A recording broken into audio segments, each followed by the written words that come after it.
पूरी बिल्डिंग आपको नजर है, इसमें लोहा और सीमेंट वगैरह कोई भी इस्तेमाल नहीं हुआ। इस महल में लोहा और सीमेंट इस्तेमाल नहीं हुआ। बिल्कुल नहीं हुआ जी। ये कैसे हो सकता है? इतना बड़ा महल खड़ा हुआ है और इसमें सीमेंट और लोहा इस्तेमाल नहीं हुआ।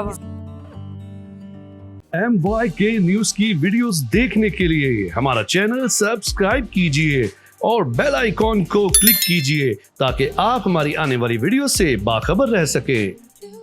अस्सलाम वालेकुम नाज़रीन, MYK न्यूज़ के साथ। और आज हम आए बहावलपुर और बहावलपुर आए हो और हम आपको यहाँ के महल ना दिखाए और स्पेशली नूर महल ना दिखाए तो ये कैसे हो सकता है। तो मैं नूर महल की सैर करने आई थी तो मैंने सोचा कि आपको नूर महल को पूरा दिखाना चाहिए। तो आज की वीडियो में आप देखेंगे नूर महल का एक एक कमरा, एक एक हिस्ट्री, एक एक छुपी हुई बात जो है आप इस वीडियो में जानेंगे। सबसे पहले मैं आपको बताती चलूँ कि इस महल का नाम जो है वो नूर महल क्यों रखा गया है। वो इसलिए रखा गया है क्योंकि इसकी खिड़कियाँ जो है वो बहुत बड़ी बड़ी है, बड़ी लंबी लंबी खिड़की है, जिसकी वजह से इसका नाम नूर महल रखा हुआ है। सूरज की शुआएं, सूरज की रोशनी जो है वो डायरेक्ट इस महल के अंदर जाती है, जिसकी वजह से ये महल जो है अंदर से सबसे ज़्यादा रोशन है।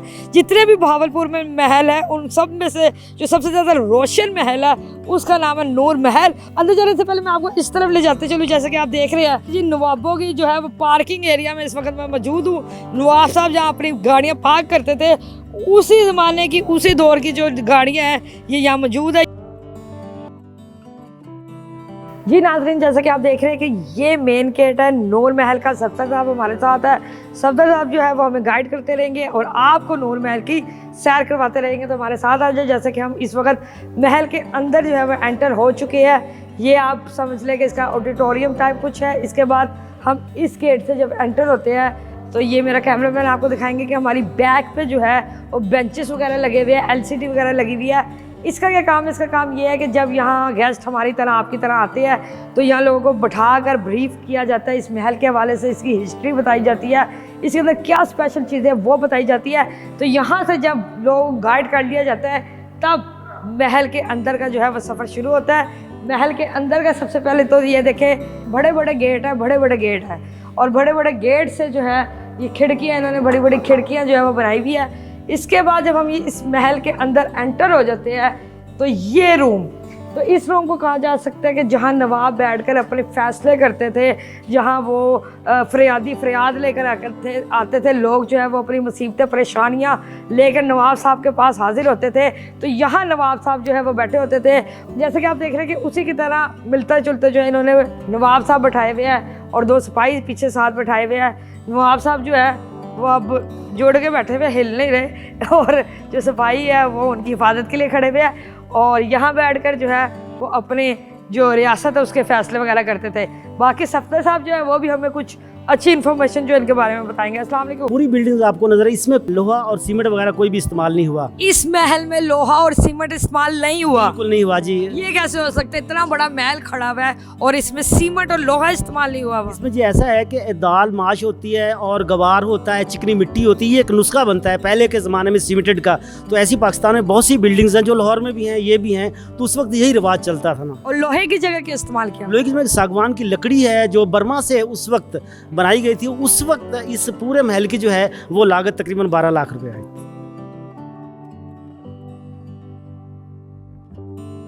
उस ज़माने में तकरीबन 12 लाख रुपए का ये लागत आई थी इस महल को बनाने में। 12 लाख रुपए, मतलब इस वक्त आप एक हैवी बाइक की जगह ये महल खरीद सकते थे। तो हम तो गलत दौर पे पैदा हो गया। अगर हम उस दौर में पैदा हुए होते तो हम अपनी हैवी बाइक की जगह, ये सुजुकी मिरान की जगह जो है वो ये महल खरीद सकते थे। अच्छा, इस कमरे की सबसे खास बात ये है कि बड़ा रोशन किस्म का ये कमरा है। कोई लाइट नहीं है, कोई कुछ नहीं है, लेकिन आप लाइट देख रहे हैं किस कदर तेज़ लाइट है। वो लाइट जो है वो डे लाइट, सूरज, सन लाइट है।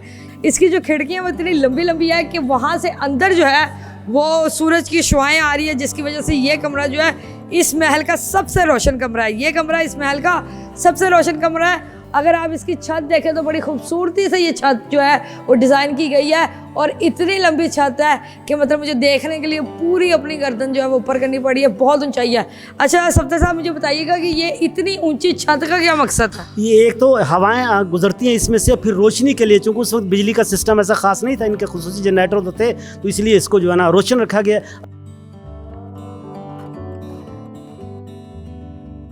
ये जो है ये बहावल गैलरी है। बहावल गैलरी में क्या कुछ है ये भी आपको दिखाते हैं। इस वक्त मैं आपको बताती चलूँ, मैं आपको नूर महल की जो है वो सैर करवा रही हूँ। और मैं फ़र्स्ट टाइम इधर आई थी तो मैंने सोचा यहाँ देख कर मुझे बहुत ज़्यादा मतलब इंटरेस्टिंग लगी, तो मैंने सोचा कि मैं अपने व्यूवर्स के साथ भी ये इन्फॉर्मेशन जो है शेयर करूँ। ये गैलरी में इन्होंने अपने गेट्स जो है वो लगाए हुए हैं, जितने भी बहावलपुर में गेट्स दरवाजे हैं, जिसे दरवाज़ा कहा जाता है, जैसे लाहौर में दिल्ली दरवाज़ा है, इसी तरह जो बहावलपुर के दरवाजे जो है वो यहाँ गैलरी में शो करवाए हुए हैं। मज़ेदार सी चीज़ है, मेरी फेवरेट है वो ये है कि नवाब साहब जो थे और नवाब साहब की जो आर्मी थी वो ये असले यूज़ करते थे। कौन कौन से असले इसमें? जी राइफल्स हैं जो हमारे फौजियों के पास, इनको रिवॉल्वर कहते हैं, जो घूम के गोली चलाता है, और साथ ही में ये इधर तलवारें हैं। तो उस वक्त की आर्मी में ये जो है असला उनके पास मौजूद होता था। अगर अब हम इस कमरे में जाए, इस कमरे में, तो इस कमरे में जो है वो इस कमरे को क्या नाम दिया गया? ये आर्म्स, इसमें ये एक्चुअल तो ये गैलरी है जिसमें सारे नवाबों की तारीखें हैं, जितने नवाब पीछे गुजरे हैं 1300 साल से, तो वो सब इसमें जो है आपको तस्वीरें नज़र आएंगी। नवाब सादिक साहब के बारे में मैं अगर आपको बताती चलूँ तो ये यहाँ के आखिरी नवाब थे जिनकी ये हवेली थी। उनकी जो है बचपन से लेके 3 साल, 7 साल, 10 साल, 17 साल और 100 ऑन चलती जा रही है। इवन 61 साल तक उनकी जो है सारी तस्वीरें इधर उन्होंने ओरिजिनल फॉर्म में, ओरिजिनली वो जिस तरह दिखते थे वो इन्होंने फ्रेम करके लगाई हुई है। इस तरफ अगर मैं आपको दिखाऊं तो ये बहावलपुर की जो खूबसूरती है, बहावलपुर जिस वजह से सबसे ज़्यादा मशहूर है वो यहाँ के महलों की वजह से मशहूर है। तो यहाँ महलों के जितने भी महल है उनके नाम और उनकी तस्वीरें जो है वो लगाई गई है। जैसे कि नूर महल की हम इस वक्त सैर कर रहे हैं, इसके बाद आ जाता है दरबार महल, दरबार महल के बाद आ जाता है जी निशात महल, निशात महल के बाद आ जाता है फ़ारूक महल, फ़ारूक महल के बाद आ जाता है गुलजार महल। नूर महल और दरबार महल तो ऐसे महल थे जहाँ पर हुकूमती इंतज़ामात जो है वो चलते रहते थे, निज़ामात जो है वो चलते रहते थे। लेकिन निशात महल, फ़ारूक महल और गुलजार महल जो है नवाबों ने अपनी बीवियों के लिए बनाए गए थे। यहाँ पे नवाबों की बीवियाँ जो है वो रहती थी और वो आराम करती थी। और ये दो दरबार महल और नूर महल जो है ये हुकूमती निज़ामात चलाने के लिए बनाए गए थे। बातें करते करते जो है हम नवाब साहब के बेडरूम में पहुँच चुके हैं। बेडरूम में कोई ख़ास चीज़ें नहीं पड़ी हुई। ये जो है एक ड्रेसिंग टेबल पड़ी हुई है, ये यहाँ 2 कुर्सियाँ पड़ी हुई है, एक लैंप पड़ा हुआ है। कहा जाता है कि ये ड्रेसिंग टेबल, ये कुर्सी और ये लैंप जो है यही ओरिजिनल है। ये बंदा भी ओरिजिनल ही है वैसे ये भाई भी ओरिजिनल ही है, ये सोफ़ा भी ओरिजिनल है। बाकी ये जो बेड है और बेड के साइड टेबल्स है वो ओरिजिनल नहीं है, वो असली नहीं है, वो इन्होंने वैसे डिज़ाइन के लिए यहाँ रखी हुई है। बाकी इसकी जो बाकी फर्नीचर जो है वो असली है।